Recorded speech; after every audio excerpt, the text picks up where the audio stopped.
This is our mission. This is our mission statement. Together, we're the body of Christ, transforming people from members into disciples, moving more deeply into God's call to life and ministry, and extending our mission beyond the status quo. And it's probably that last piece of why we're offering this Vestry workshop, is to offer more than simply what you may have done in the past. I hope that this will help you in your ministry. And another reason that we're doing this is because as a diocesan staff, we're kind of in the balcony. And what I mean by that is that we see what's going on in a lot of different places. And so hopefully we might have some best practices and best principles that are good for all of us to hear. And I also would like to challenge you with some things that I think as your bishop that I hope that y'all will focus in on as Vestry members. And that is your work of ministry, being the people who seek to share in the work of God's mission in the world, not just managing the parish, but also being ministers. And you'll hear me say that a number of times. The other reason that we're doing this is, to be honest, sometimes when we get involved with the diocesan office, it's already too late. And we're reacting to situations or some conflict or questions. So I'm hoping that this is a way that we can be a little bit more proactive. We offered this back in 2017 as a part of our discipleship day. And so we're kind of dusting that off and trying to revisit some of what we talked about then. Some of what I'm going to talk about is not going to fit your context, and so there's work to be done. The truth is that we have small churches, large churches, rural, city, struggling, stable. And so, what we're going to be doing today is making some broad strokes that somehow there's additional work for y'all to think about. How does this play out in your context? But there are principled ideas that I think are similar in all of our congregations. And you're also going to see me use a lot of Bible quotes. And that is by design in regards to, I think, one thing that Vestries probably could do a lot of, and that is more Bible study. And so finding quotes and stories in the Bible that might help you in your ministry and in your leadership of your congregation. I'm not going to spend a lot of time on this, but I do want to kind of have a little bit of a sidebar conversation with you all about transitions, because this is a time when we get involved. And I would say that, right off the bat, that if you're in this situation, you'll be working very closely with Ashley Freeman, and that's he's on our staff and here with us today. But let me just mention a couple things. Is when you're in a transition without a priest, the vestry is the ecclesiastical authority. And that means that y'all are charged with the operation of the church. And yes, we do sometimes what we call is freezing the vestry, so to speak.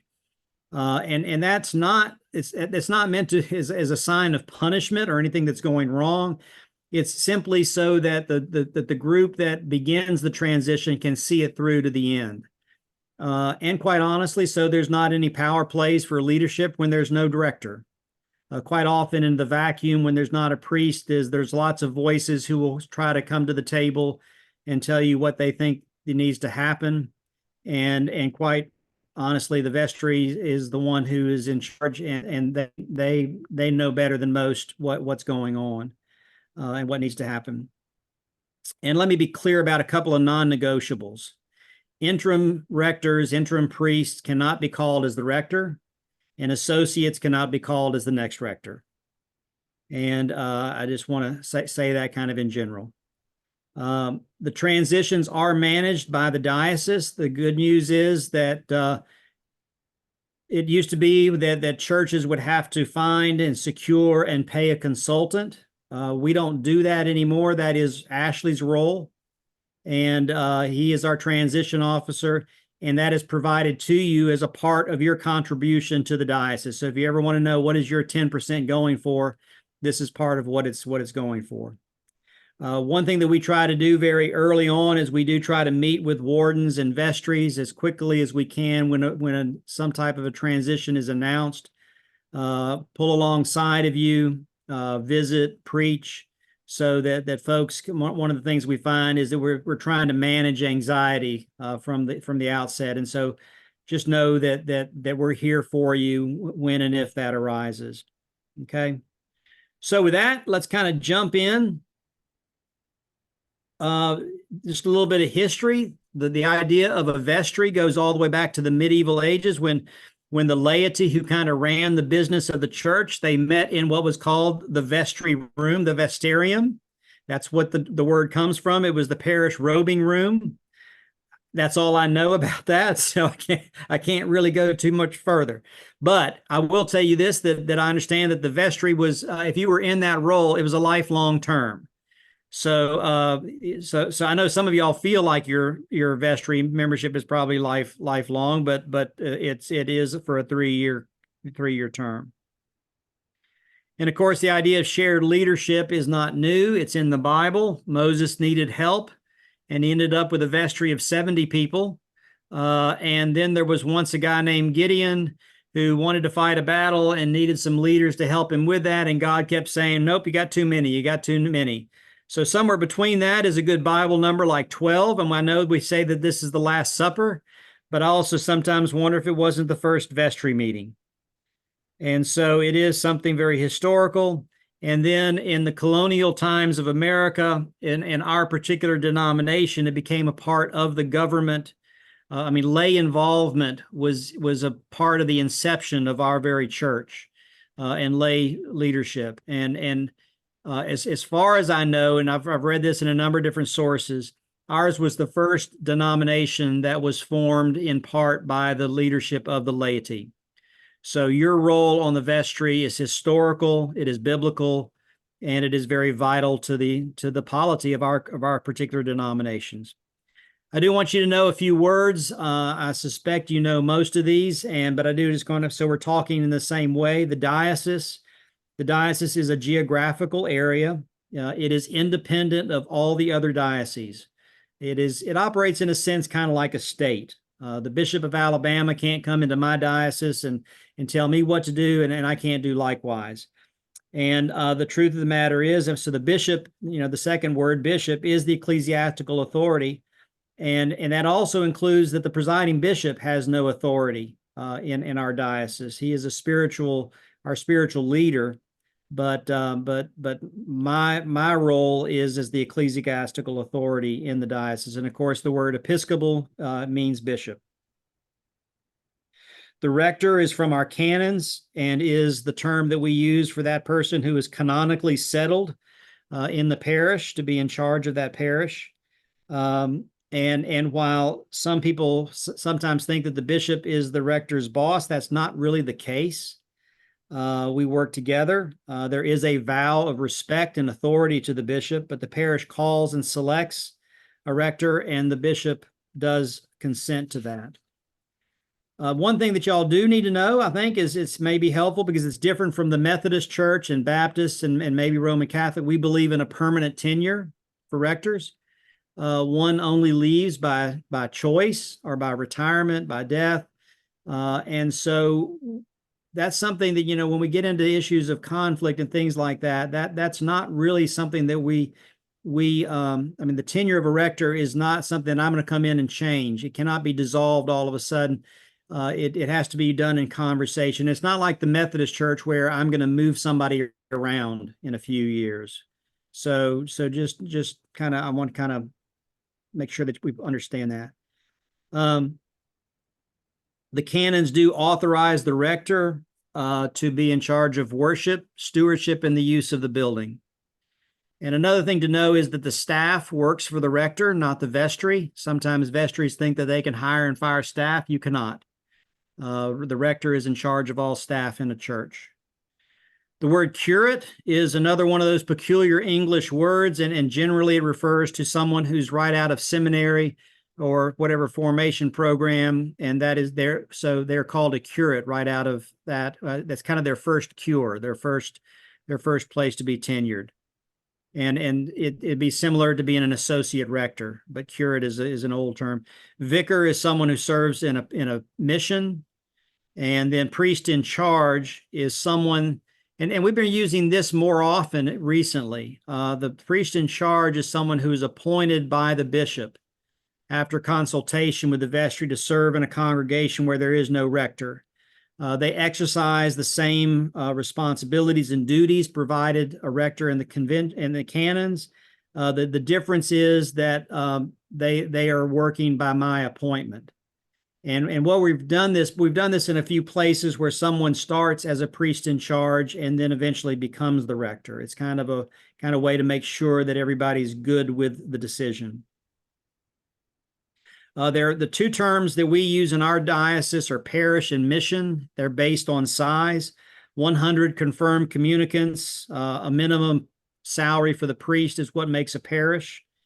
And then missions are those who are less than 100, and I'm the authority, and I can appoint a vicar, but they are under my authority more directly. And then finally, the wardens, and we do another training for the wardens. So I'm not going to spend too much time on that, but they do have a canonical leadership of the vestry, and we will do a training later in the spring with them. Which brings us to the word of vestry.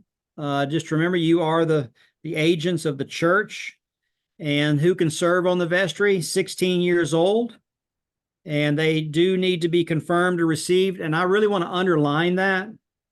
I would say this is kind of one of my particular pet peeves. I think somebody needs to be confirmed or received into the Episcopal Church because it's a sign of their commitment to our church. Now, there are plenty of times when I was a parish priest that someone who was not confirmed or received was elected to the vestry, and we just made a shake agreement that they confirmed or received at the bishop's next visit. Perfectly fine. You do want to continue to make room for new members on the vestry, and so please know that that's okay. I do think that folks need to be known to the treasurer in some way, that they give and pledge to the church and active in attending. It varies as how does somebody is nominated. It depends, and that really is where bylaws come into play, and Dwight's going to talk about that. But the most important thing that I want to encourage y'all in your bylaws and how you do this in your congregations is, number one, that it's transparent, and number two, that it is participatory. I think that those are important to the values in our denomination.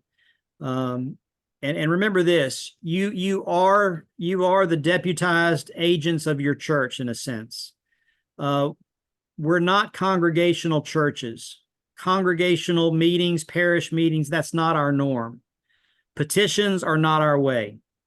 You are the representative leaderships in your congregation. So anytime somebody says, oh, well, let's just have a parish meeting and vote on that, that's not how we do it. And so that is your responsibility and your privilege as vestry, and you are the sole representative of the parish in matters of leadership in your congregations.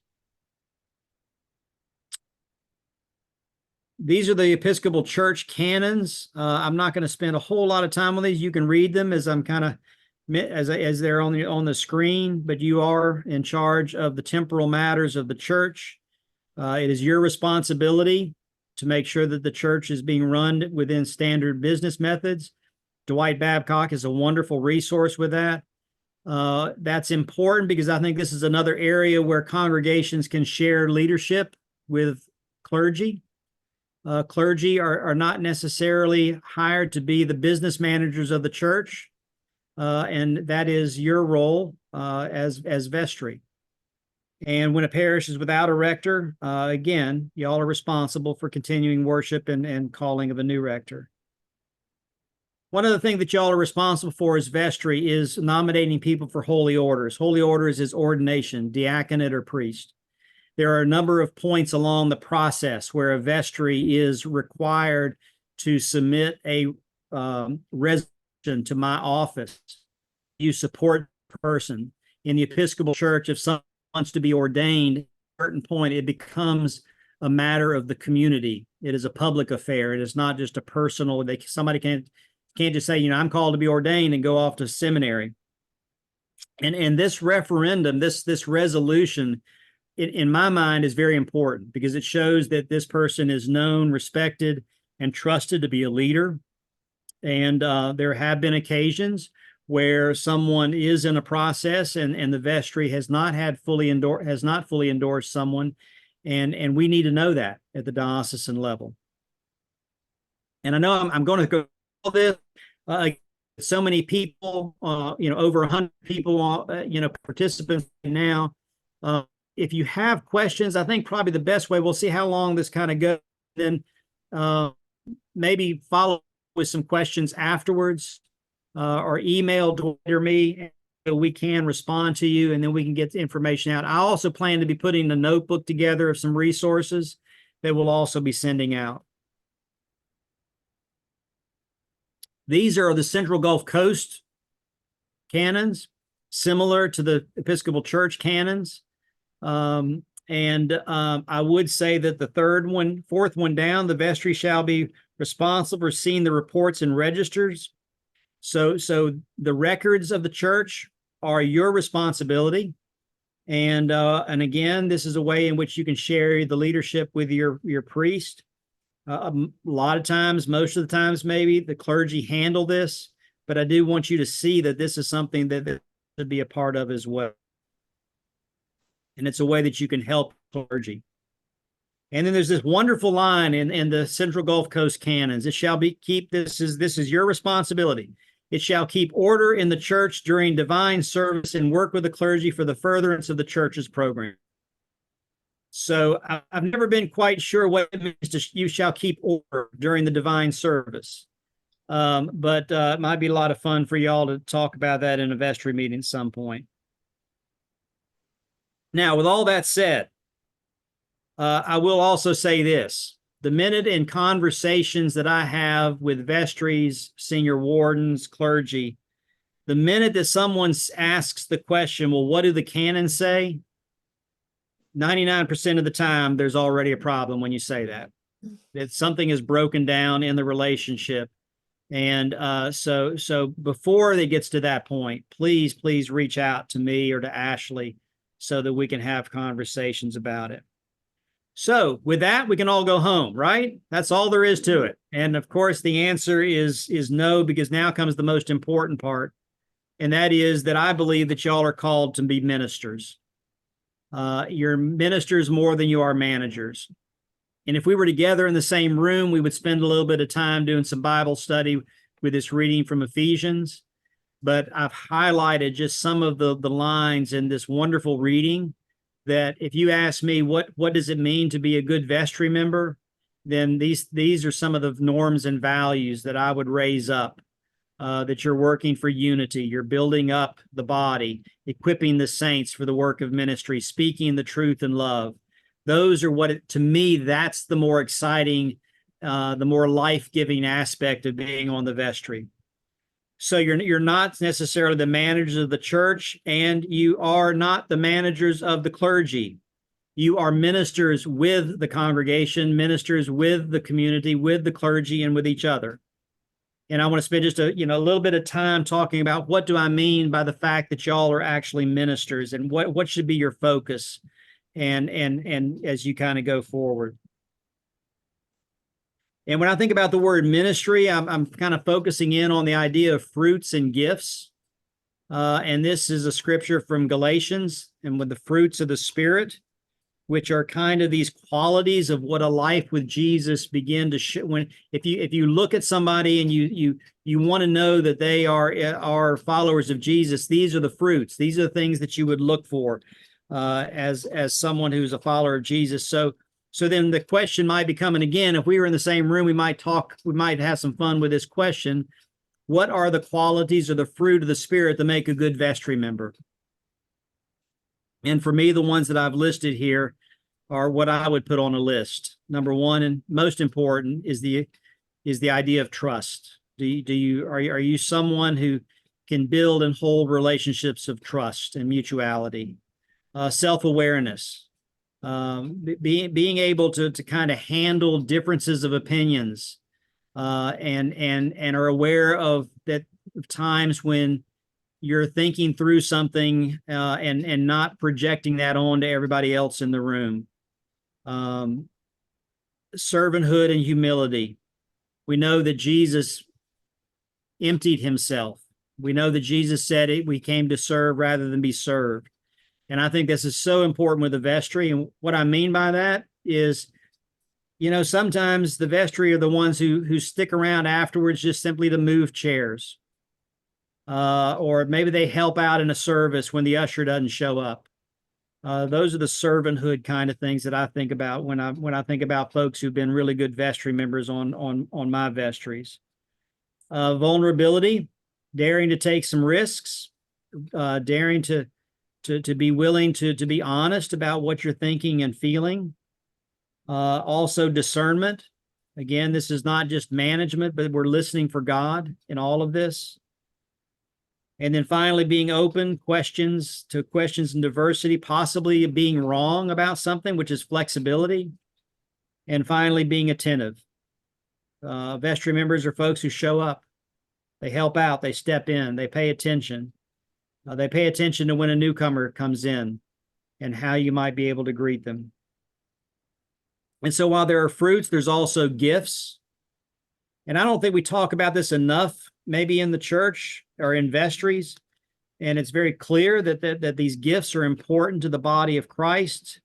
So for instance, I am not a person who has the gift of numbers.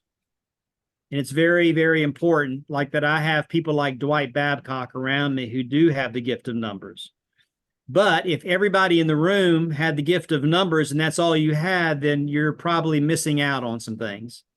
I also remember that one time I had what I would simply call was a mystic on our vestry.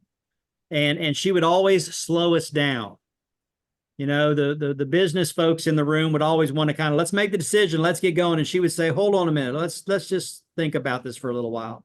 So I think it's important for y'all as vestry to be attentive and intentional about what are the gifts that you need right now on your vestry to deal with the current issues, priorities, questions, topics that you're dealing with. Who's going off this year? And what do you then need for whatever you're losing in that one person? What else might need to come to the table? What are the gifts that are needed? And who are the people in your congregation? And so I think we need to be honest and just say that and say, there are times that you need certain kind of gifts on the vestry. It's not a popularity contest. Please be mindful of that. Be careful of that. And I'm going to be honest with you, some of the folks who are very, very active on lots of boards and committees may not be your best vestry members because they may not as much have the gift of discernment. And that's important. So think about those things when you're thinking about the next time that y'all are nominating vestry members. So when I mentioned that you're a minister, but what do I mean by that and who are you ministering to? And the first one is with the congregation, community, clergy, and each other. I just want to kind of mention these. First of all, with the congregation, what I mean by that is that I think it is your role to set the vision and realize the vision. It's not just for the priest to do that. Y'all should be doing that together. And so then if you're setting a vision, what makes a good vision? But when I say vision, I think it means two things. Number one, that you're curious and creative. Number two, creative. And then when you think about your vision, if you were to ask me what makes a healthy, sustainable, vital congregation, it involves these topics that I've listed here. That you have a signature ministry that you're known for beyond the walls of your church. Not just lots of different things, but what do you just find one thing to do well outside of the walls of your church? Worship that is authentic, accessible, transformative, shared leadership, stewardship, inviting, incorporating people, discipleship that just transforms. These are the aspects, I think, of a good vision and a good congregation. And I wonder how often do we spend talking about these topics in our vestry meetings? And you may be doing that. Again, I'm just talking about best practices and principles at this point. But what I want to talk a little bit about is what I mean by being interrogative, curious. I think sometimes congregations don't take enough time to know your story. And every congregation has a story, and that story affects how things are happen in your congregation. And to know this story, I mean, the good, the bad, and the ugly of it, so to speak. Your story includes stressors in the system. I'm thinking of one congregation that I was working with, and I suddenly realized that their anxiety was simply that they had two rectors who had died in office, and they were that stressor and how that affected their choice and making a choice for their next rector was very alive, was troubling them. I mean, it was holding them back in some ways. I think knowing your story and being honest about your size and personality. I think many churches operate out of a system that they're no longer in. Some churches operate more like a family church when they've grown to be bigger than they were. Some people are still trying to operate like they were 20 years ago, and they're half the size. But being honest about, who are we, and how should we be operating? What type of committees do we need? Knowing the story of your physical appearance, literally walking around on the grounds and walking around with the idea that I'm a newcomer and I've never been here before. Things like signage, things like doors, just be aware of that. I know that I have gently nudged a couple of congregations in the past that it might be time to kind of clean out some of their closets and straighten things up. People notice those things, and those kind of being curious about that. Take the time to study your demographics in your congregation, and do so with an undefended heart. Think about things that are beyond normal attendance. Think about power and turf. If one person has been doing something for more than 3 years, I would consider that a yellow flag. So how do you share leadership? Knowing these things, y'all are the ones that need to be talking about these things, not just putting it on your clergy. Y'all should be doing that together. And last but not least, being honest about sacred cows. And sometimes I'm not just talking about furniture. I'm talking about customs. And so for instance, I'm thinking of one of the churches I served as a parish. There was a custom, and it was quite sacred, that everybody remained at the altar rail for communion until everybody had received communion. That sounds perfectly fine for a small congregation. But what happens when somebody new visits and they've never seen that before, and all of a sudden they get up from the altar rail while everybody else remains kneeling, and everybody who's kneeling looks at them as if they've just done something terribly wrong? I've seen that happen. And so being honest about things that may be going on in your church, and how that plays out into who you're trying to be, and what vision are you trying to project to people. The next one is, in addition to being curious, being biblical and prayerful. I really do feel like we need to take the time to do Bible study together. And I mean, we're gospel people, so we need to learn how to talk like gospel people and devote ourselves to gospel things. And so doing regular Bible study as a vestry, and seeking out God's vision. This is one of my favorites from Acts 2. And my question would be, what are we devoted to? And again, how are we devoted to these things that make a good and healthy church? Let me just say one thing about a couple of these, and that again, well, I've already said that. I've already talked about it. But making room for people is so important. I will go ahead and say a couple more things about it. Making room for new ideas. Y'all, that's the role of the vestry. If you have a hard time with change, then you may not need to be on the vestry. And making room for people. I know I've been in a couple congregations over the last several years where there are pillows in the pews. And the pillows are certain people's pillows. And you don't move those pillows. Well, think about how that sounds and looks to somebody who happens to walk into your church. If all the seats are already assigned and reserved, there's got to be other ways to do that. I mean, we all want to be comfortable, and I realize that. But what does that say to someone who's visiting? And paying attention to those things. I think that's important for y'all. The last thing I would say about setting a vision is be playful with it. These are two questions I used to use with our vestries. If Jesus showed up at Saint whatever it is, what would give him great joy? If Jesus showed up in your church on a Sunday morning, what would give him great joy? And if Jesus showed up, how would he turn over a table or two? This is a great discernment question for a vestry to think about. Where is it that Jesus would turn over a table in our church? And I'm not talking about literal tables, but I'm talking about, the way we do things. The last thing to say about setting a vision is also realizing it. It's not for you to set the vision and then turn to your priest and saying, okay, now you do this. It's for y'all to do this together. And I know a number of y'all's congregations, you don't have a priest. And so you know good and well that this is the challenge for all of our smaller congregations, is setting a vision that's appropriate to our size, that we can handle and that we can realize together.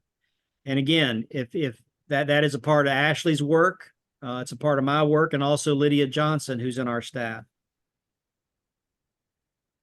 The next thing I would say is ministry with the community. This is one of my favorite quotes, that what happens on a Sunday morning is not as important as what happens on Monday. So how do we minister with and to and for the community around us?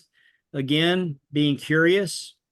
What is going on around you? Walk around the neighborhood. Invite others to tell you, so that you can set that kind of vision and know how you are to be ministers in your neighborhood. Some of y'all have heard me tell the story that when I was at a church as a parish priest, that we wanted to find out what was going on in the neighborhood, and we invited the local fire station to dinner. We fed them, and we asked them, what do you see in our neighborhood and how can we serve?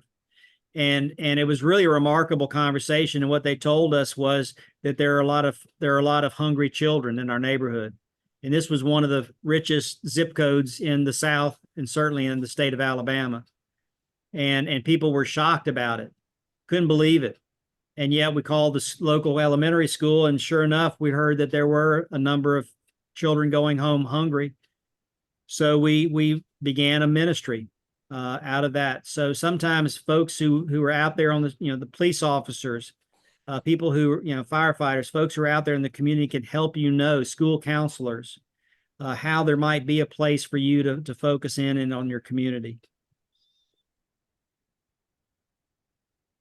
This is a quote from Paul. He was very good about the community, and so he talks about that. When he's with Jews, I'm a Jew. When I'm with Gentiles, I'm a Gentile. When I'm weak, I became weak.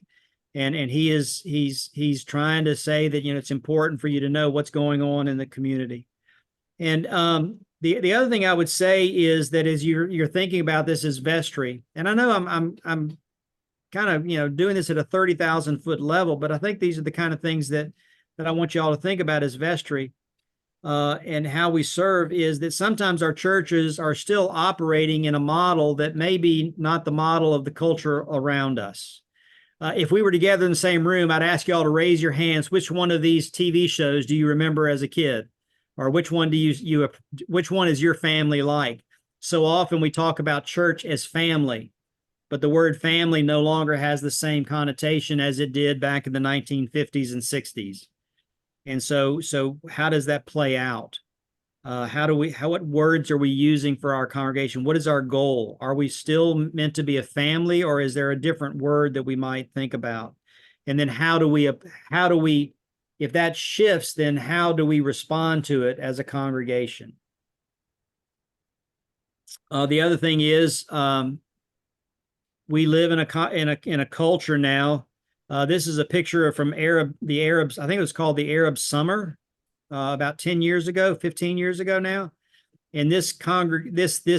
grouping that you see a picture of at the bottom of the slide was all done through social media. That's how they gathered. That's how many people were stirred up and they gathered together. And that's our culture. And yet we in our churches all sit in pews, focus on one person's voice. And I sometimes wonder, are we responding to our culture? How might we shift things in how we do things? There's nothing wrong. It's just that this is the context in which we are trying to minister. So I know some of y'all do online streaming now with your congregations. I mean, I think that's an important thing for us to think about. In our culture, when you get into church, you tell everybody to turn your phones off, and yet we live in a culture where everybody has a phone. Maybe we should be using our phones somehow. Some of y'all have heard me kind of jokingly, but I'm actually being quite serious when I say in church, if you find that you feel like you need to turn on your phone, the only thing I would ask is that you would tell somebody where you are. How do we use our phones, and how do we communicate as a vestry to our people? Talking about then our ministry with our clergy. And this is an important part. Again, this is the shared leadership, and things that I just want to kind of highlight very quickly would be how do y'all share ministry of prayers and calls to people, rather than just think that that's just the work of the priest. We used to take the prayer list in our vestry meetings and divide it up, and people would call the people on the prayer list to see how they're doing. Another thing is, how do you say thank you as a vestry? We would have a stack of thank you cards in a vestry meeting every month, and we would talk about who do we need to thank this month. That's shared leadership. That's joining your clergy in ways in which you can be a part of ministry with your priest. Your relationship with your clergy is so much based on trust. And that's, if you're early in your relationship with your priest, please focus on that relationship of trust. When trust is built, anything is possible. Without trust, nothing can really happen. And then if you're in a long-term relationship, make sure that you're paying attention to kind of recreating your life together with your priest. What worked in the first year won't work in the 7th year. And how do you take time as a vestry to spend and think about that? And then the one other thing I want to mention to y'all is vestry. If you ever hear that your priest is in a discernment process or thinking about a call to another church, please know that they do that with my permission and my encouragement, because I'm a big believer that clergy need to test their call at times. They need to be in discernment, and it's a part of our call. And so they can't know if they're called to be with you unless they check that out at times. I'm not talking about all the time, but I'm talking about on an ongoing regular basis, that they do take occasions where they may check their call. I just want y'all to know that they're doing that with my support. Some ways that Dwight's going to talk about in a few minutes about ways to foster your relationship with your priest. It's not just about more paperwork. Bylaws, please, if you don't have bylaws, please put that on your to-do list, because basically bylaws fill in what the canons are silent about, and the canons are silent about a lot of things. And we have some templates that you can use, and kind of a hand in hand with that are policies. I know that Dwight says that he's getting a lot of questions right now about the use of alcohol, and we do have an alcohol policy in the diocese, but y'all may need to have your own policy in your parishes. So those kind of things are important. Mutual ministry reviews, that's another way to be in relationship with your clergy. It is not a job evaluation, and to be honest, it's a tricky thing to do, and some of them go haywire because they eventually fall into some type of a job evaluation. But if you're interested in that, please talk to Ashley. He get you some information about it. Please support your clergy as well with continuing education, their day off, sabbaticals. That is a part of their life. I mean, clergy are on 24/7. And we live in a time where clergy are very burned out. The weight of ministry is significant. And so ways that y'all can be with them and support them in that aspect of their life is really, really important. The last thing is simply ministering with each other. And what I mean by that is that y'all spend a lot of time together as a vestry, but how well do y'all know each other? And so setting an atmosphere, spending time to get to know each other. And what I mean by that is people process information differently. I've always learned that there are some people who are kind of like Don Quixote. Charge, let's go. We don't need to talk about this anymore. And it's time to make a decision. And then you have mystics who want to sit and pray about it one more month. And then in between, you have what I call bobbleheads. And bobbleheads don't talk a lot, but they'll nod their head or they'll nod their head. And so we used to have fun in my church up in Birmingham. We would say, okay, how are the bobbleheads doing? Can I get a nod one way or the other? So knowing how people process information, it is vital to the success of how y'all work together as a vestry. So spending time to do things as silly as they are, as some little personality tests. I'm going to send y'all some when I put this together. There's a couple of ones that y'all can do that are fun, but they really do give you some information, and it's helpful to know how people process things differently. And because then you're going to learn how to work together in a better way. So when it comes to vestry meetings, I think I want to spend a little bit of time on this because I think sometimes these things will go haywire. So what are 5 principles of a good vestry meeting? Number 1, clear norms, establishing holy ground, sharing leadership, communicating, and then what happens after the meeting. What I mean by norms and values, just don't assume these things, but talk about things like consensus, commitment, confidentiality, creative. Come up with your own list. In fact, we did this just yesterday with the standing committee of the diocese. But what do y'all agree on and how you should operate together as a vestry? Okay. Consensus is not the same thing as being unanimous, but does everybody understand what consensus is? And then to talk about that.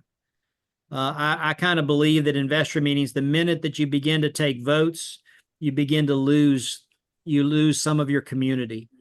And so operating on consensus is an important value and norm, I think, for vestries. And I'm not going to go through all of these, but I do think using these, developing holy ground, what I mean by that is taking the time to pray together and to share that. Don't put that on your priest. I believe that vestry should share in the leadership of maybe a reflection every month and sharing in prayer. Take the time to do a devotion. Take time to read something important, to talk about a question. And then the other thing is we would also spend time in discernment. And this drove some people crazy, but discernment time, we had this every vestry meeting. And basically it was to think about, comes from Philippians. And that is to take the time to think about things that matter rather than making decisions. What are some questions that you might need to discuss as a vestry, but you're not going to make a decision? And that's tough for some people, but it can be all kinds of questions. What's going on in our neighborhood? Watch a video. You can just have conversations about this. Take a topic like stewardship and have a conversation about it. But it's not about trying to simply make a quick decision. It's about taking the time to talk about things that matter in our vestries and doing that first, rather than doing the budget first. Do something spiritual and discerning first in your vestry meetings. The second thing is limit the minutia. We're really good in vestries of turning into micromanagers, and not everything needs to be decided by the vestry. So how do you limit this? How do you create a spirit of leadership without turning everything into micromanaging? How do you handle complaints or issues with parishioners rather than having every single one of them being brought up in a vestry meeting? How do you decide the number of people that it really does take to change a light bulb?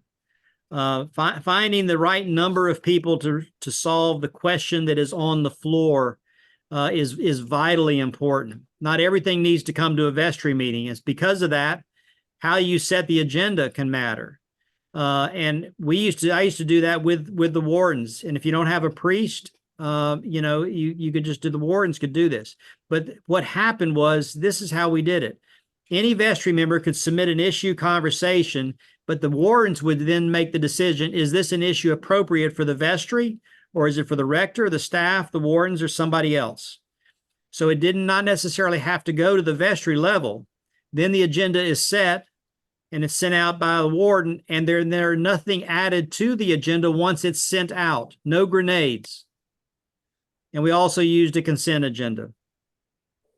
But the point is trying to be intentional about coming up with what you're going to talk about, so that your vestry meetings don't turn into, surprises, and they don't turn into longer than they need to be. But being intentional about setting your agenda. And the other thing I would say about this, and this is not I'm not sure that this is a ditch to die in, but and I'm not trying to do an end run on your clergy, but I will tell you that one of the best things that I ever did was I finally decided to let my senior warden preside at vestry meetings. And it freed me up in a way that I wish I had done it 15 years before. And because it means that I didn't have to carry the meeting. I could sit and listen and participate in a different way. And also it shares leadership. But also, how do you delegate things into smaller groups? And I know some of y'all are in smaller congregations, so this may not be exactly how you want to do things. But shared leadership is important. This is a statistic that actually came from our diocese when I first became your bishop. And if you have a lot of rotation in your leadership, then it probably means that you're doing things well and that the church is growing. If it's the same people, I know you could say to me, oh, well, we only have 5 people, so everybody has to do that. I just still think that there's ways to kind of share leadership. These are the signs of unshared leadership. Policies are not written down. 1 or 2 names seem to show up everywhere. Trouble is a part of life, and nothing ever dies. And I'm kind of trying to wrap things up now because I want Dwight to have his full hour as well. So I'm almost finished up here, Dwight. But how do you communicate with each other? And I'm not going to spend a lot of time on this other than to say that there are ways in which, and Ashley does some work on this if you would like to invite him sometime. But being mindful that there are important ways of how you talk with each other. And I know this sounds like communication 101, but when your emotions begin to get heated up and things are happening in a vestry meeting, we tend to forget some of the things that we most need to remember. Help me see what I'm not seeing. What needs to be said that's not being said. Checking the perception of the people who are not saying anything. And maybe one of the most important things for me, are the introverts included? How are they? Because sometimes the extroverts will jump in, and the introverts, they need a while to process. How do you involve them? And also, please remember that confidentiality in the church is a very defined term. It is not meant for everything that happens in the church. So confidentiality is not necessarily something that involves every issue, every topic. Sometimes people try to hide behind that word. And I always had a rule in my office that if you came into my office and you say people are saying, I would say, who is saying it? Because I'm not going to chase smoke. So being open about your conversations. After meetings, make sure the meetings stop when the meeting stops.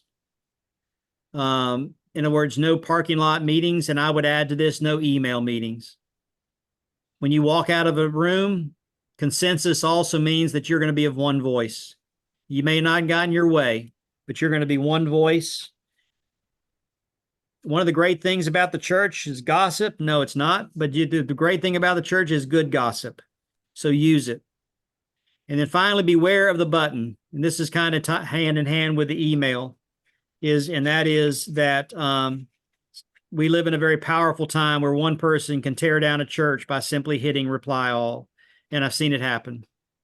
So please be mindful of that. The last thing I want to mention just very quickly is If you're a leader in the church, you need to beware of Satan. I don't mean the devil sitting on your shoulder, but what I mean by the Satan is this is a great story. When Jesus started to talk about what he was going to do and where he was going to go, Peter all of a sudden says, "God forbid it, Lord." And what I would say is that Satan is what I would call hitting the default. The default in churches are things like, well, we've tried that before. Or a default is, well, we're going to fail. No one will be happy. We're not big enough. We don't have enough money. Those are Satan kind of voices that when you're trying to do things and trying to make changes and lead, these are the kind of voices that you're going to hear. And those are the default voices. They happen anytime that you start to make changes.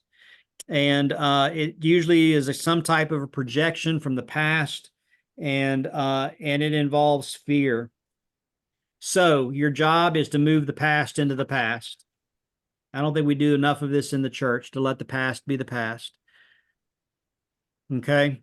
How do you do that? You realize the dynamics of people, and you understand that what they're afraid of is not change. They're afraid of whatever it is they're losing.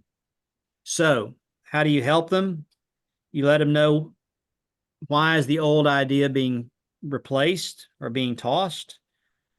They need to know what's better about the new way. And maybe the most important thing is they deserve not to be surprised when it happens.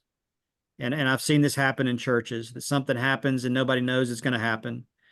And so be mindful of that.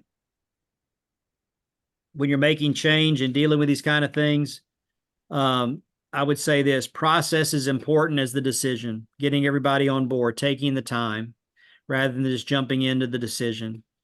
And also, I would say, make sure that you determine what the role of the rector is going to be in these kind of issues. Many times change should be led by the vestry, not the priest. And often it happens the other way around. I often have a rule that when you're making change and dealing with things like these voices, is that the best kind of change happens when nobody gets what they want, but we find what we all want together. Make sure you get the right people involved and ask for help. Please ask for help. And please know that that's what we're here to do, is to help. Conflict is not a bad word. Change is not a bad word. Show me a church where there is no conflict, and I'll show you a church where the Holy Spirit does not reside. And so what are you waiting for? How long do we wait until we change? This is a bell curve of change. And I would argue, and people who are in marketing would tell you that when you want to make change, you want to work with the people who are early adopters in this. But in the church, we're always afraid that we're going to lose somebody, and so we don't make any change because we're waiting on the laggards. And what marketing people will tell you is the laggards are never going to change. So just know that their default their default is going to be very, very loud. They're going to be a whole lot like Peter, but you can't wait for that. So with that, I do want to mention just the School for Ministry. A lot of y'all are involved with that, and I want to thank you. I want to thank you so much for your participation and your support of that. We are still continuing to raise up worship leaders, preachers, pastoral care evangelists, and Christian formation. The main thing I want you all to know is Vestry is that those people who come to the school must be sponsored by the clergy, and if there's not a clergy, by the Vestry. They cannot be involved in the school without your support and without your knowledge. So that is a non-negotiable. And please know that when somebody is making a commitment to that school and to those programs, they're committing to over 30 hours of formation time. That's how much commitment they're giving to your church. And so I say that so that, when they come back and they're licensed, please try to find ways to use them. I mean, if you train somebody up and then they never get to use their gifts, and there's some very gifted people, then we've fallen short. So please try to find ways to use them. And the last thing I would say is this last Bible quote is, remember, the most important thing is who we're becoming and who we're becoming in Christ. And I want you all to be people of hope hope, and faith. So with that, thank you all for listening to all of that, and I appreciate it. And I'm going to turn it over to Dwight and listen for what he wants to say. Dwight, are you out there? I am. Good evening or good afternoon, everybody. Don't worry, I won't take a whole hour. We want to make sure we have some questions at the end. At the standing committee retreat yesterday, this is your bishop. Whenever I'm going along too long, he's doing this always. So I got to see if he's going to do that via chat or not. No, I'm not, because I went long and you didn't do it to me. So All right. Well, let me give a quick share screen here and pull up PowerPoint slide. I think I've got the right one. And there we go. So we're going to kind of take a kind of different take, and we're going to talk a little bit about more of the business side of the vestry. And it seems one of the key words we keep harping on here is bylaws. But I also want to make sure that we share a few good high level resources, some key dates and activities. The question I get a lot is about insurance, and that there's some key policies, employment and benefit stuff that kind of comes in as that you need to be aware of. I've tried to infuse a lot of this with questions that folks have asked me a fair amount, rather than just saying this. So we'll keep it along those lines. So, as you know, in Vestry leadership, a lot of times when I put that hat on finance, admin, and HR stuff, the key really out of this is, do you have sound business practices in place? Are you completing an annual audit? Do you have appropriate insurance? Are your employees and volunteers valued? Are your buildings managed, maintained, safeguarding in place? And there's a lot more. So we're gonna touch on a number of these things, and as a vestry, and I think the bishop kind of brought this up earlier. You're a legal representative, an agent of a congregation, kind of like a nonprofit board. You share responsibility with your rector for finances, property, and human resources. You work in an environment that has a lot of federal, state, local regulations. But also we have Episcopal Church canons, there's diocesan canons, there's bylaws. So, sometimes it's okay to say, well, I just don't know what's going on, I'm confused, or ask questions. But the bottom line out of this really is, you're here to create a firm organizational foundation. And I'm not a big, folks that know when I talk a lot, I'm not a lot of Jesus-y talk, but I really do believe that having a good organizational foundation really helps you shift that conversation and focus over of how you can better discern what God is calling your faith community to do. And I really do believe that it's one of the important things of putting this in together when you're talking about administration. The vestry is the primary leadership body made up of your church members. And not to keep coming back to it, but one of the key guiding documents out there is your church bylaws. And one of the issues that we have out there is a lot of churches even sometimes go, I don't know where they are, I've never seen them, or they'll have them from like back in the 1960s or 70s and are just brought out occasionally.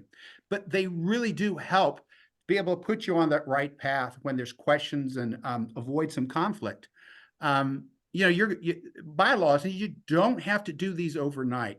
In fact, I would kind of recommend, if you have older ones or you're trying to develop one, take your time. Make it over a 2-year period, 3-year period, where you talk about some of these things. Or, you can go ahead and pass a bunch early on, but, you're going to look at things about who's eligible. How do you nominate somebody? What size of your vestry? These are all things that you can go and put in there. Sometimes you're at 12. I've seen some small churches that would do much better at 7 or 9. Notice I say odd numbers there. But what are your terms? How long are you on it? How are they composed? Are you representing a lot of folks in your community, or just those that just seem to love this kind of stuff? Anyway, what do you do when you have a quorum or not? You'll also define what are the officers, senior warden, junior warden, treasurer, but what are their, how are they eligible? What duties are they going to perform, and what authority do they have? And even that with your annual meeting, sometimes people are like, what is the roadmap for your annual meeting? Who presides? What reports are required to be ready and available? So as a Vestry member, I'm going to give you some homework. And one thing is that you should be going at your next Vestry meeting and say, gosh, have I ever seen or had a copy of them? When were they last updated? And you'd be very surprised at how many times people go, we just can't find them. We know we've got them. So it's important to do that. Updating them is an opportunity for educating and communicating about church governments so the parish can make better and informed decisions. So it's just one of those things. It really derails a lot of those concerns that people have or potential conflict. I want to also let you know, I'm just going to throw this out up front. There are a number of good resources out there. You don't have to do this alone. People have gone through this path, have done this before, decades and decades before you got there. And there's no need to reinvent the wheel. There's some really great resources. And the first one I'm going to say is probably this little handbook right here. It is the Vestry Resource Guide. It comes from the Episcopal Church Foundation. They provide a lot of web-based resources for leaders. There's blogs, there's articles. If you have a question, I actually go to this a number of times because they'll have a variety of things. But this little booklet here, this Vestry Resource Guide, we always give it out every time we have a senior wardens meeting. I would recommend maybe even taking a chapter every other meeting that you go through and to talk about some of these things. So as you cycle through an entire year, you'll have an opportunity to discuss some of those things. You can get them at ACF, or you can, if you need to, let us know and we can help you with that. But there's other resources. For example, the Episcopal Network for Stewardship, TENS. The diocese picks up the subscription and all of you have access to that. And it really gives you a lot of tools, an entire annual pledge campaign with webinars to support. So if you're scratching your head, what do you do about stewardship along those lines? They're available from letters to the media for whatever you need to do that. So no need to reinvent the wheel on some of this. Another good one I look at for webinars, they have a lot of great webinars that come up as the EPN, the Episcopal Parish Network. Many of you probably know this as SEEP. A friend of mine recently turned me on to one that's called the Good Sense Movement. It's a nonprofit that helps and works specifically with churches around stewardship, financial coaching, budgeting. They even have apps that you can work along those lines. And it was just something really unique and new that I hadn't seen before. They seem to love it. And, there's all sorts of things, and we'll get into this. There's even things like for TechSoup. If your churches, we have set up accounts for all churches and into TechSoup, and you can get software and technology at really great reduced prices. So I'm just throwing some things. There's a lot of resources. Use your diocesan office, Jen in communications, Kim in finance, myself, Ashley, Lydia. I mean, all of us will be able to roll up our sleeves and help you. But we've got a lot of this stuff of where to find things out on our diocesan website at diocgc.org. Anyway, just wanted to let you know there are a lot of resources out there and available. So now we kind of come into some of the key things out here. One of my roles out here is, finances, audits, and all of that. And so I want you to know we actually do have canons from the Episcopal Church about parochial reports. We'll talk about that in a second. Your annual audit. There's a lot of information out there on annual budget and financial reporting, which we'll talk about. We'll talk a little bit about insurance and property management, a little bit about your clergy and a clergy as an employer, and a few tax questions. I know this isn't some of the sexy stuff I love, but it will help because you probably were scratching your head sometimes about some of these things. We'll be distributing these out. This is hard to see on the screen, but we'll be sending our packets out a little bit later. Just as the difference between the bishop and myself, I do a white background and he always does a dark colored background. And I'm always like, a white background doesn't use as much ink or toner, so it saves money. So that's how my brain works. And it's funny how somebody else's. So when he talks about gifts and everything, trust me, we all come we all come differently to the table. But kind of think of this as over a year, we kind of have this cycle. And as we come out of convention in February, your parochial reports are due March 1. These are required, they're canonically required by the Episcopal Church, and they're very important. We also need to get your journal updates. They're really important. The other day, somebody was asking me about who's the senior warden in XYZ church, and I thought it was this person. For Pete's sake, that person had rolled off 3 years prior.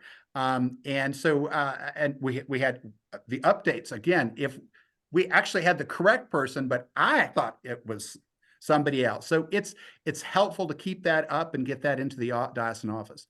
Another required item are church audits.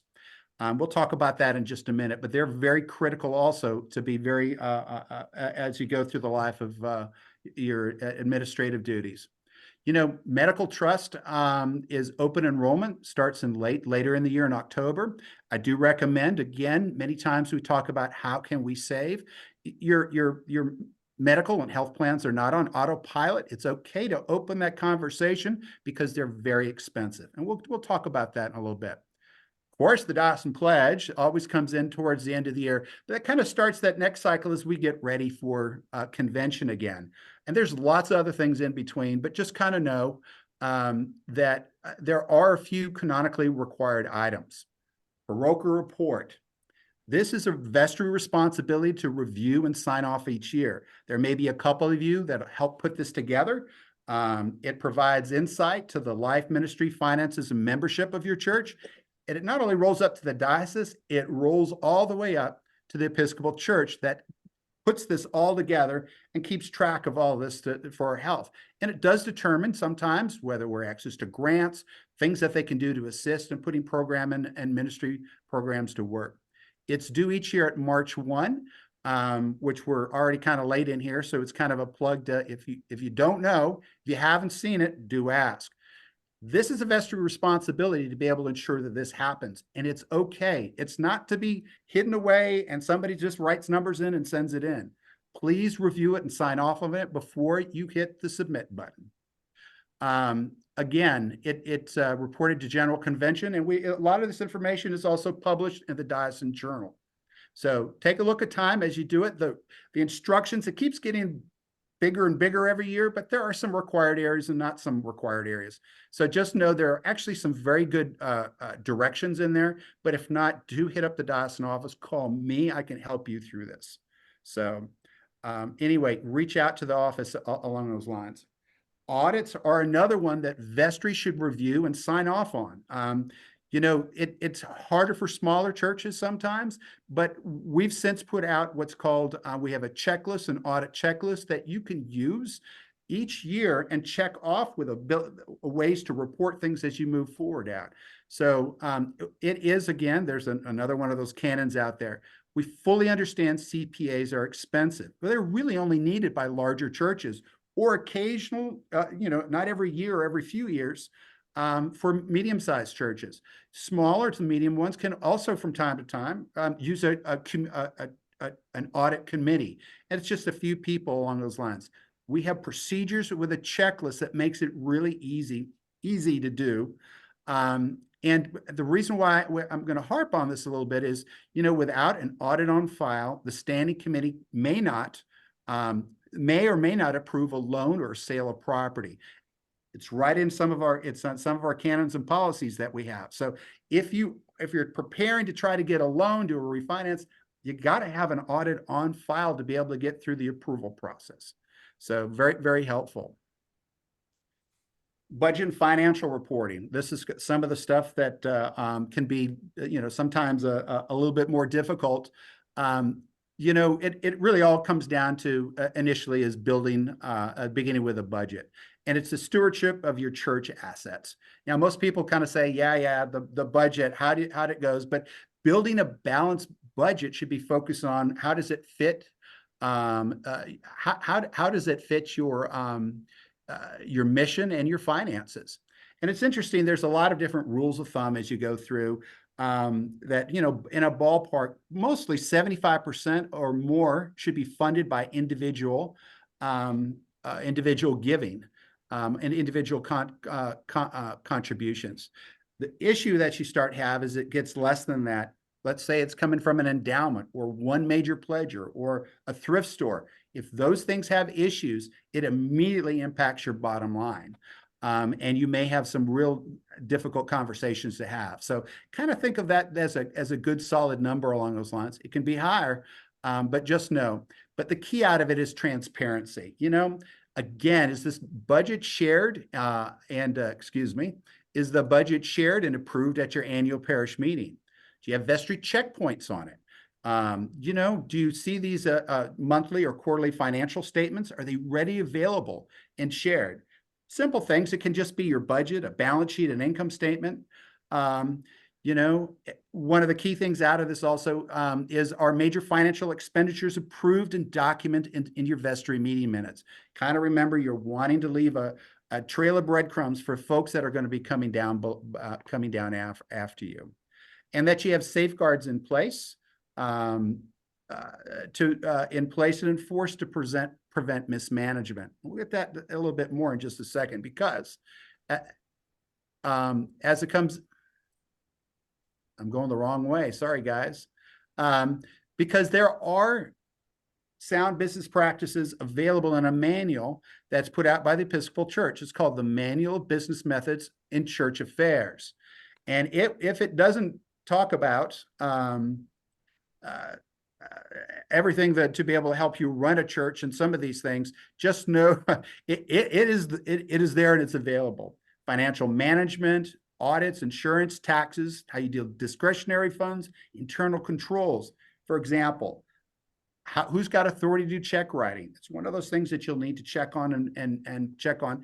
Now, some of these things may not be for the vestry. It'll be for your treasurer, but you want to make sure these processes are in place. You don't have to do them and write them out and all, but making sure that they're available. How do you do online payments? What do you do with a Sunday offering? How do you deal with record management? Just know that there's manuals out there. It's just been updated recently. It's online and it's free. You can find it on our website or the Episcopal Church. Just type in Manual Business Methods and Church Affairs, and they'll take you right to a link. So it kind of leads into church as an employer. That's another one of those hats that you kind of do.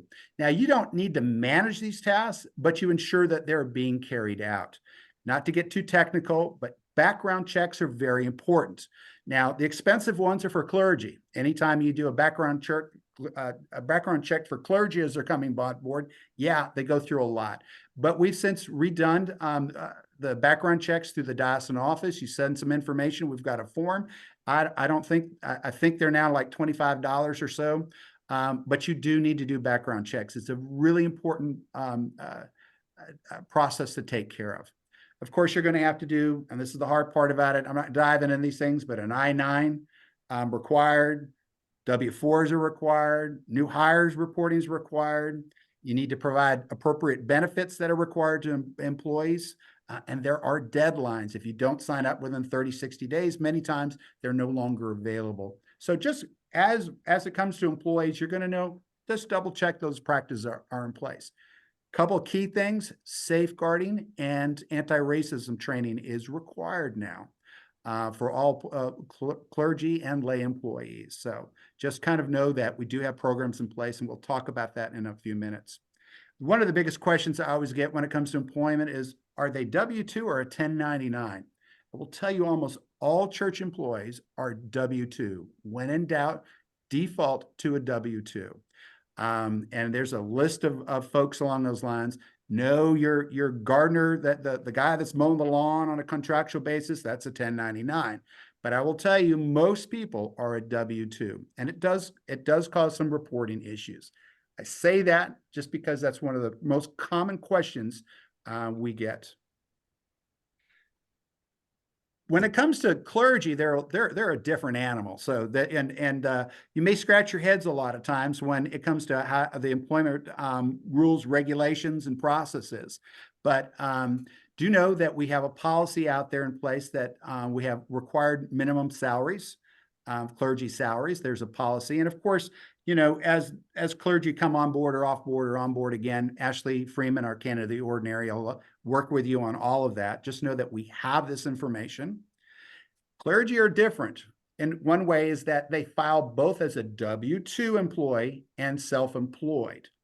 So, and we're not going to dive too deeply into this, but just kind of know that clergy you don't have to withhold federal taxes for clergy unless they request it. You can't require it. One of the keys out of that is that you need to do is an annual clergy housing resolution. Because they have this W-2 or self-employed, they have the ability to shift some of their income over into the self-employed. They're still paying taxes on it. I still really don't know if it really helps a heck of a lot. My wife is a clergy. We file that way. I don't see any great benefit, but just know there's an annual clergy housing resolution that you'll need to do. The vestry confirms usually at the last meeting, by the last meeting of the year, but you can add language in there that says this rolls over and continues each year unless you change it. So you don't have to do it all the time if you add that little language. And we've got that available for you. So just kind of know your job is not to deny it or approve it. It's a confirmation. What they determine their housing resolution, what that dollar amount is that they determine is between them and their financial advisor or accountant, not for the vestry to determine. One of the key issues that a lot of times people don't know is because they do self-employment, churches do not pay Social Security and Medicare. Clergy pay for that on their SECA side, self-employment side. So if you are paying Social Security and Medicare, you're double paying. So just have a double check. Treasurers, just remind them, it's just one of those pieces out there.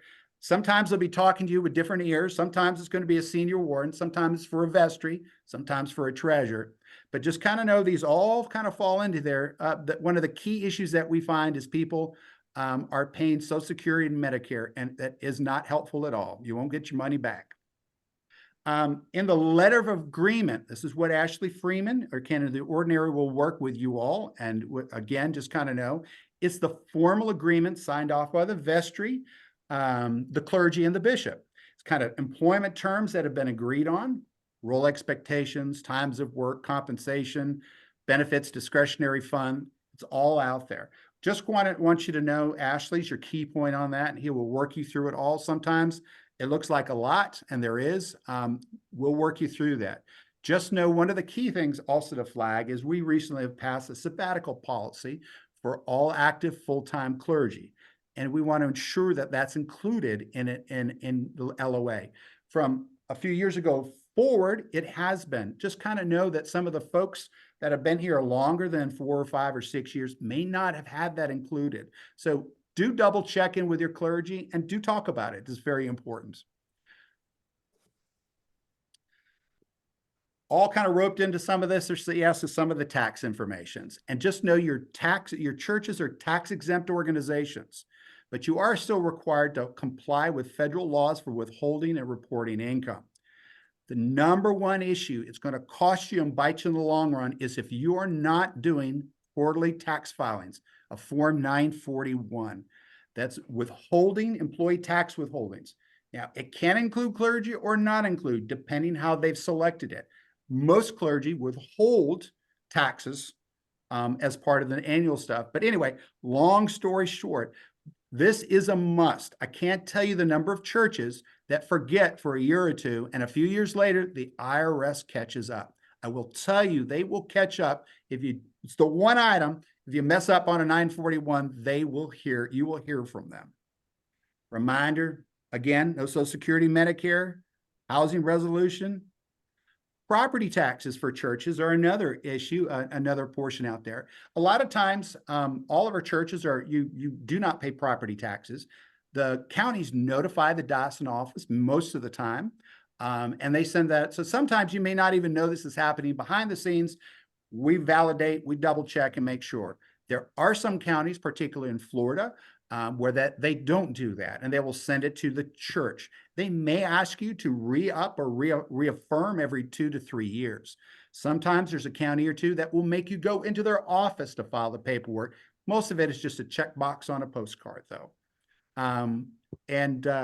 Just kind of know that we keep an eye on that, but you shouldn't be paying property taxes for your church and parish hall. Not talking about rentals and things. That's a whole different animal. And just a reminder that the diocese also does what's called imputed income. This is for group life coverage over a certain dollar amount. There are tax implications for clergy. We take care of that. We send it to you as church's employer. So there's a lot of stuff behind the scenes that we do quietly and we work with churches on that we hope to keep things down, but it's good to know about this. Couple items out there that I always hear about again, I get a lot of questions on. So we're a two-state diocese. We're one of the very rare ones. So we have to know all the rules of Alabama and all the rules of Florida. And, they're very different. Florida, you don't pay taxes personal taxes. In Alabama, you do. Churches are exempt from sales tax in Florida, but not in Alabama. If you're a Florida church and you want that little form, just let us know. We'll zap it to you. We re-up it every 5 years. Worthless in Alabama, though. You don't have the ability to take it. You aren't exempt from sales tax in Alabama. Again, you're not usually exempt from Fair Labor Standards Act. That's overtime. You do need to pay overtime for your employees, for non-exempt employees, if you work over 40 hours. You're exempt from the American with Disabilities Act, public accommodation portion of that. There are other things, and again, as it goes through, and I notice the term I use, say usually, but at the end of the day, it doesn't mean you shouldn't be doing that. Do you need to put in a ramp? You may not have to, according to the size of your church and according to this, but is it the right thing to do? Same with Family Medical Leave Act. We are exempt, but it's still a good practice. And again, one thing many people don't know is churches are also exempt from Federal Unemployment Act. So if an employee is terminated or leaves and thinks they're going to file for unemployment, they are not eligible. That's just one thing many people don't know or understand. Again, employees and everybody, including most everybody, if you're a Vestry member on this phone, on this video, there's 2 items that are key. Safeguarding and anti-racism training. Sexual abuse and harassment training, it's safeguarding. It's there to ensure, particularly for children. We have children a lot in our churches, and we want to make sure that they are safe. Courses are online and taken at no cost. And again, it's required to be taken all clergy, employees, and leaders. I do ask that each one of you, if Vestry leads by example, this is all online. We may be able to do this at a church in a larger, to do this together along those lines, but through what we call Presidium Academy, they make you jump through hoops. So if most of the time we are able to do this individually online. If you don't know who your church administrator is, call us, either Mary or myself, and we will set you up. We've automatically set all the clergy up just so they can look at run reports. They're not gonna be the signer upper people. Make sure you have an admin or 2 at your church, and they can run reports, tell you what it is, because most of these have to be retaken every 4 to 5 years. Anti-racism is a new policy that we've had, and we've aligned with the Episcopal Church. It's required for all lay and ordained leaders. Probably everybody on this call probably needs to have the anti-racism training. Workshops are offered annually by a commission on racial justice and reconciliation, or an approved alternative program. We have a very active commission, so keep your eye out for information. They do 5 or 6 of these, or plan on 5 or 6 of these a year, but the more that we can get out there, the better off we are. You only have to take it once. All right, I'm going to take a sip of my Gatorade before I jump into everybody's Vestry's favorite subject, insurance. People love or hate insurance this year, and they're making my life hell. So I can help you as best I can. A lot of the questions that we have are, is my Vestry covered by insurance? Many times folks don't understand deductibles, or why is insurance so expensive? And I'll even throw in some of the health insurance options too out of this, because I think that's an important way to save also in some of your discussions. So I want everybody on the call to know, if you're on a Vestry, you are protected through directors and officers and employment practices liability coverage. So it basically protects an organization as agents against civil liability for wrongful acts. Basically, any decisions or actions taken by your vestry, current and past, or probably future. It doesn't mean that if you make a bonehead move, you're going to get sued and not be covered. The key out of all this, it does not cover if you are deliberately fraudulent and have criminal actions. Other than that, you are covered. It protects your corporate entity and all of you. In many of the church-related institutions, chapter members, if you are a leader in your church through different ministries and things, you are covered. It's interesting. Another one that usually is bundled with this is called employment practices, and it covers liability against wrongful acts, such as wrongful termination, allegations of discrimination, harassment, and retaliation. It does happen in our churches. So just kind of know that there is coverage of that also. It is a required coverage. So property and liability insurance. The Episcopal Church has canons that require the buildings and contents to be adequately insured. That's about it. I love that direction. What does adequately insured mean? So just kind of know your insurance environment. A church insurance environment is actually very complex. You have property, you have sexual misconduct, you have ordinance and law, equipment breakdown, flood, crime, directors and officers. I can keep going. Employment liability, medical, umbrella, vehicle, cyber liability. It just goes on. And each one of these things, you'll have coverage. You think, well, I'm not, why do I worry about vehicle? If you have a ministry and you pick up somebody and bring them to church and you have an accident, guess what? You could be held liable. Coverage. Sometimes people will go on a field trip. They need coverage. It's there. Nowadays, we're beginning to see more of cyber liability and malicious attacks. The reason why some of that is important is both Florida and Alabama have very strict reporting requirements if they're hacked or we have problems. If any of your information is shared, and we have that, it's very expensive and requires a lot of communication and sometimes assistance to people that have been impacted. All of our church property, almost all but one, is covered by Church Insurance of Vermont. It's part of the CPG or Church Pension Group umbrella. It helps us a lot in that it's a one-stop shop. We are guaranteed coverage, no rejection. All they do is work with churches, and so they're very good at what they do. But as we all are looking for, my biggest complaint I always have with them is you're not the Gecko or Flo. You don't give me a lot of choices. I have a one size fits all. They are working to make changes to that, whether it's going to be small, medium, or large church coverages. But just know almost all churches in the Episcopal Church are covered by church insurance. And it's not because we have to. It's because it's so hard to cobble all this stuff together to have coverages. Many times you can't get any sexual harassment, molestation coverage. If you do, it's very small. And let me tell you, all it takes is one claim. And the average claim settlement is $2.5 million. That's over the last number of years. I mean, that's just an example. If they don't have cyber liability or directors and officers numbers at enough, it can cause problems. You can shop coverages. And actually, I do recommend it every number of years that you do. You look out there, kick the tires. You will find it very difficult, though, to find a package that includes everything that you're going to need to do, that you need to do. It's so difficult. On the property side, I would love to say that there are some great savings out there. You're going to have savings because they're going to shift the risk off of them and onto you. They'll cap deductibles along those lines.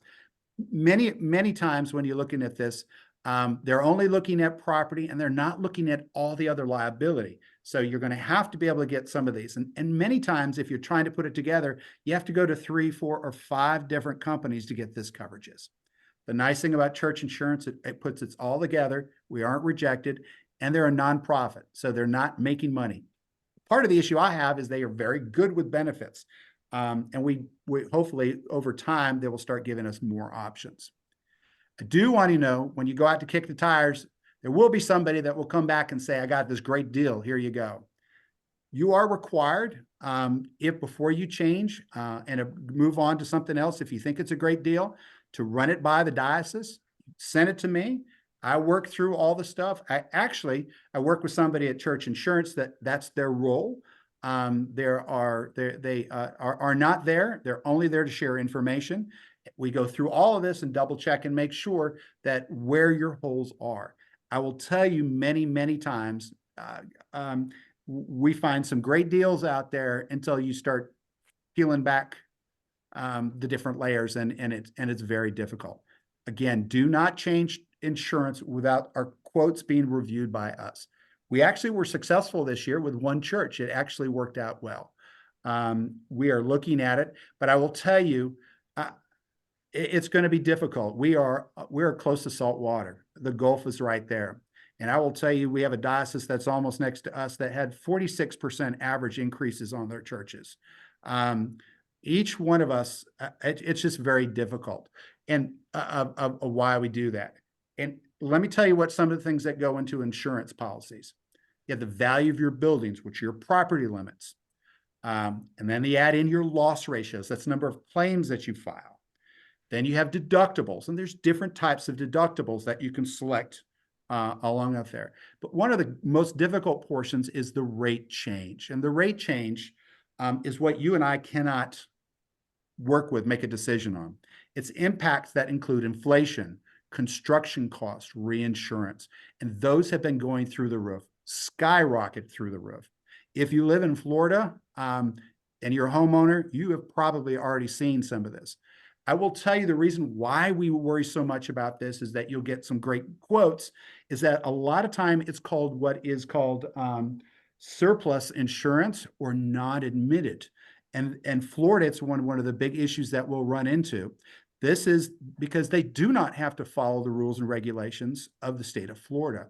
They're outside from that. So most companies that fold after a hurricane and don't pay out are what's called non-admitted. We will not allow you to use not admitted or surplus insurance. All it does is means you will not more than likely have coverage if you're impacted by a hurricane. So we'll work with you on that. I've got Church Insurance coming down to do a workshop for you all, whether individually or as a group. But it's really important as you walk away is the most things that you can do is knowing your deductibles. So for example, in a named storm, you have a hurricane damage cost. The adjuster says it's $150,000. All of our churches have hurricane deductible at 2%. And if let's say your value of your building is 2.3 million, that means you as a church have to pay the first $46,000, and then Church Insurance will pay out $104,000. Now, I put that in as sounds great, but our average cost of churches in our diocese is a little over $7 million.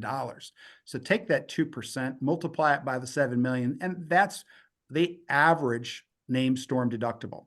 It's one of the areas out there. There's also wind and hail, which is separate. You have umbrella. But one of the key things that we did this year is we moved everybody, because almost all of our churches stayed on this 1,000. It's called AOP, or all other peril insurance. And the problem with that is you're paying top dollar for all other peril, but what you're really, so you're over-insuring most of your church. And yet what's really going to happen to many of you, you will be impacted eventually by a hurricane or a named storm. Many, we had 13 for Hurricane Michael. We had 25 at Hurricane Sally. And you're underinsuring for that. So one of the key things that we ask is when you do things, what we're recommending is, you can change your AOP deductible higher, so you're paying less. You'll pay less in premiums, but you'll have to pay a little bit more if you have an issue. So the key out of that, again, is you can take those savings and put them into reserve, and eventually you'll be able to self-fund, pay for your own deductible over time. That way you aren't hit by what we call the loss ratio, your claims filed.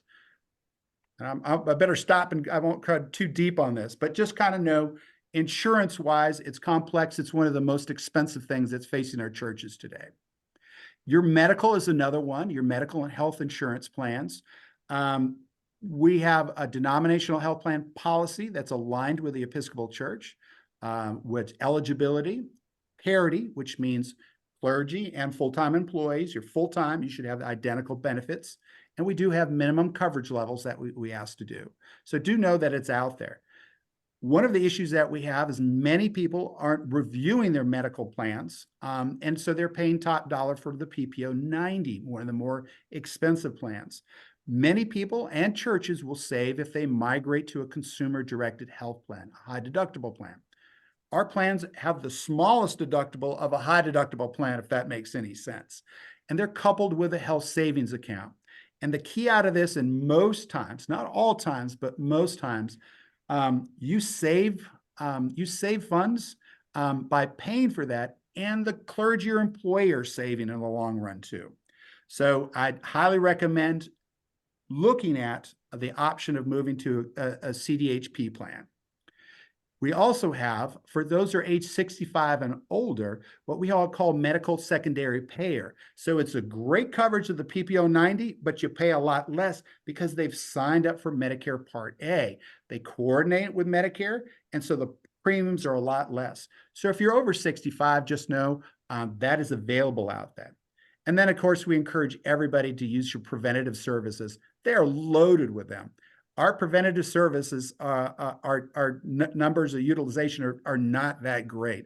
So it's one of those things. There are a lot of things that people can use that in the long run will help keep our costs down.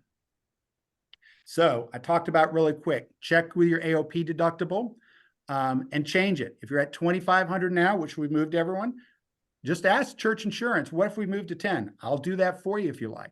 And you can, not to say you save 27, that's an example. So within 2 or 3 years, you could have that deductible paid for in a reserve account, and then you don't have to deal with number 2, loss ratio that you want to keep below 50%. A lot of times this is happening because churches aren't keeping up with maintenance, or they're submitting for a lot of small claims.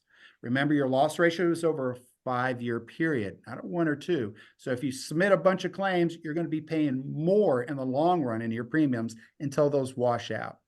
And then again, use your health plan coverages that you have, like the MSP plan, Medicare secondary payer. I can go into a lot more.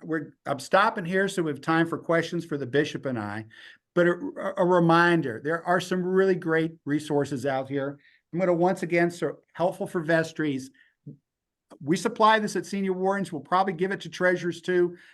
Sign up, get it if you can. It's a very simple book that both what Russell and I talk about, it explains a lot in there, and it's very helpful. So I hope that was helpful. And let's stop the screen sharing. Hope that we've got the bishop back. I'm still here. Excellent. So do we want to take questions at all? Or you have more to say? No, I don't have any more to say. I think that if we do have a question or two, we've got a few minutes. I know we've shared a lot with y'all. And again, I want to, Dwight and I come at things from a different side, and I think taking this and trying to appropriate it, but please also know that if we stirred up a question that may take a longer conversation, that's what we're here for. Yep. We are here to serve y'all, and we want your questions. We want to know how we can help you.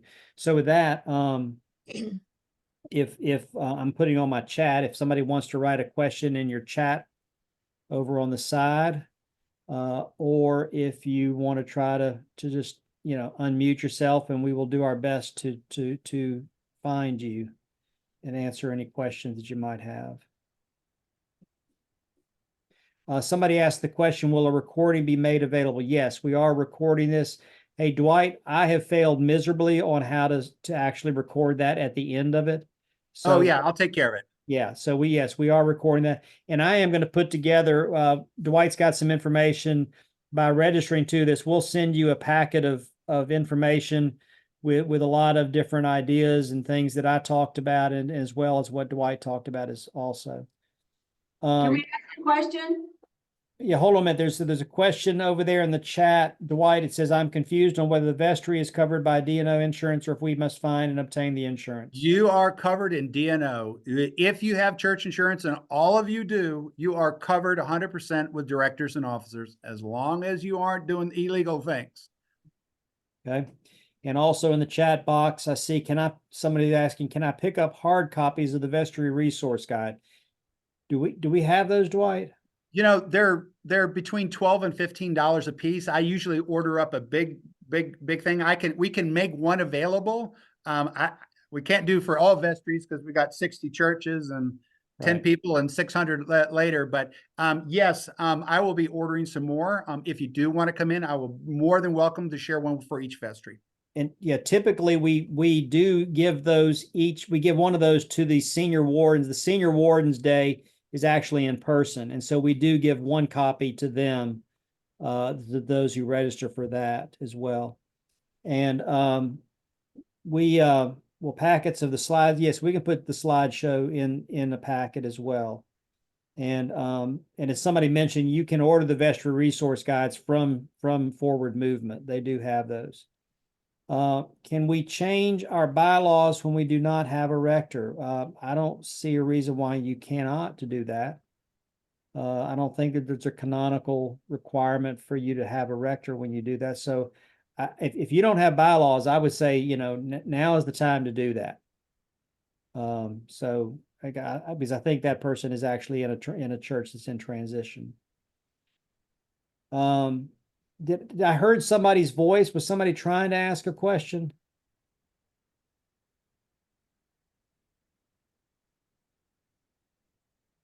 Bishop, this is Rodney from Good Shepherd. I was going to ask a question, but you've already answered.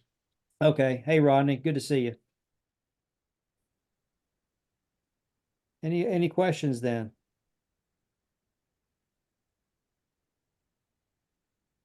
And Dwight has just put his email address in the chat room. So if you would like to contact him about some of the specifics that he discussed as well. Ashley, did we stir up anything for you we've got a couple minutes. Anything you want to add in that you might be thinking about? I think that just a few things. The question about whether you can change your bylaws without a rector, as the bishop said, yes, but I would encourage you to send those into, let us take a look at them and help you with that before you do that, so that we're making sure everything's canonically sound. And then as it relates to transitions, as quickly as we usually know about this pretty soon, especially when clergy are leaving, because they let the bishop know and whatnot. But I try to make it my goal to be in every church that has a priest leaving the first Sunday that the priest isn't there. I try to supply that Sunday. If I don't make it that Sunday, sometime very soon. So if your church is one where the clergy is leaving and we have a date, please reach out to me if I don't reach out to you, and let's try to find time for me to come and be with you guys as soon as possible. Good. So somebody asked, are the packages being sent out to all the attendees of the meeting? So I think make sure that I'm saying there's a vestry resource guide that is the $12 to $15 book that comes from Forward Movement. That we're not sending out to everybody. When the package that we'll send to you, we'll email it to you. It'll be the attachments of a number of resources and things that we've talked about this afternoon. And Dwight, we can put the slides in there as well. Sure, yeah, absolutely. And we'll give a link out to Forward Movement and all like that. But we will make sure what we try to do is that every year we at least make sure that at least every church gets one copy of this. And we do that usually if you come in person. Somebody mentioned over here that when they started working on bylaws, it was helpful to read copies of other churches' bylaws to get some models. Dwight can help you with some of that as well. We've got some templates and things like that if you want to work on that. Yeah, just to give you a heads up, somebody did notify me. I used a generic template and I actually plugged in something that was not canonically correct in our diocese. So I will ensure that we have a couple. I will remove your names, but we have a couple good ones out there. So yes. somebody asked the question, are the sexual abuse harassment trainings and anti-racism training online? The safeguarding is online. The anti-racism training is an in-person. Much of what that training is having conversations with other folks. And so that is something that is done in person. Let's see.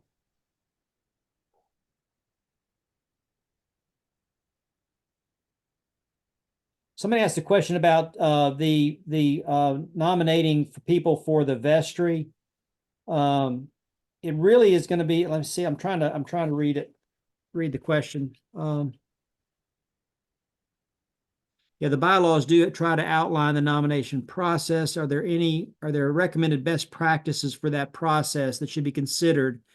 That's a great question. And I would say it's not a one size fits all. It really varies between congregations.